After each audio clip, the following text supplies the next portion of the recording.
Paper leak पर देश भर में मचे बवाल और आंदोलन के बीच मोदी सरकार ने बड़ा फैसला लिया।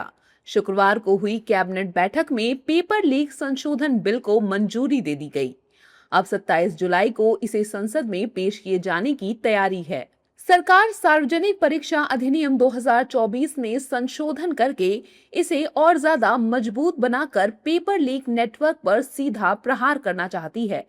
सरकार का दावा है कि अब सिर्फ गिरफ्तारी नहीं बल्कि ऐसी सजा होगी जिससे पेपर लीक करने से पहले माफिया 100 बार सोचेंगे।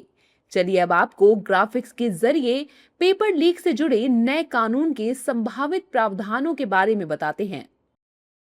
पेपर लीक बिल में बड़े बदलाव। सजा 3 से 5 साल से बढ़ाकर 5 से 10 साल तक। जुर्माना 10 लाख से बढ़ाकर 10 करोड़ तक। आसानी से नहीं मिलेगी जमानत। फास्ट ट्रैक कोर्ट को ज्यादा अधिकार। तय समय सीमा में सुनवाई। कोचिंग या शिक्षक शामिल मिले तो संस्थान पर कार्रवाई। पेपर सेंटर दोषी मिला तो सिस्टम से आजीवन बाहर। सरकार ने यह फैसला ऐसे समय लिया है जब दिल्ली के जंतर मंतर पर प्रदर्शनकारी सड़कों पर हैं और संसद के अंदर भी इस मुद्दे को लेकर लगातार हंगामा हो रहा है। पीएम मोदी ने गुरुवार आधी रात 12 बजे छात्रों के लिए एक वीडियो संदेश जारी कर कहा कि सरकार पेपर लीक के खिलाफ कड़ी सजा का प्रावधान करने वाला कानून बनाएगी। पेपर लीक पर बिल आते ही राजनीतिक गलियारों में हलचल तेज हो गई। कांग्रेस और समाजवादी पार्टी ने सवाल किया कि बिल से पेपर लीक पर कैसे रोक लग सकती है। How will it prevent paper leak? A bill will prevent paper leak. There are so many acts. There is the Indian Penal Code. There are several acts, but still paper leaks have happened 150 times in the last 10 years. So Mr. Prime Minister should explain why there were 150 leaks in the 12 years that he was Prime Minister. जब लाएंगे तो bill में क्या क्या प्रावधान है उसको हम और आप सब पढ़ेंगे और पढ़ने के बाद अपनी राय देंगे। लेकिन अभी जो मामला अब तक है वो ये है कि छात्रों की मांग है शिक्षा मंत्री का इस्तीफा हो। वो अब तक कोई सूचना नहीं आई है।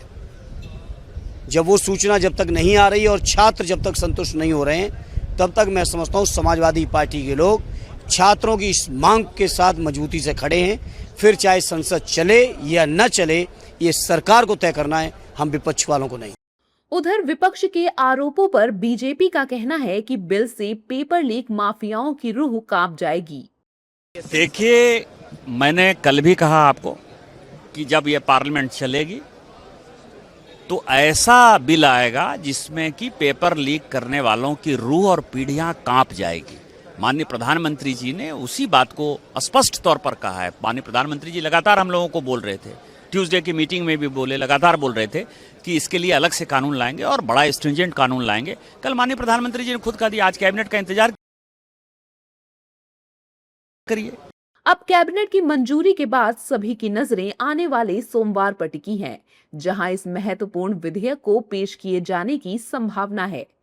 फिलहाल सीबीआई पेपर लीक मामले की जांच कर रही है। अब तक 13 आरोपी पकड़े गए, जिनके खिलाफ जांच एजेंसी जल्द ही चार्जशीट फाइल कर सकती है। सरकार दावा कर रही है कि नया कानून पेपर माफियाओं की कमर तोड़ देगा, जबकि विपक्ष कह रहा है कि सिर्फ कानून से पेपर लीक नहीं रुकेगा। ऐसे में संसद में इस बिल पर राजनीतिक संग्राम तय माना जा रहा है।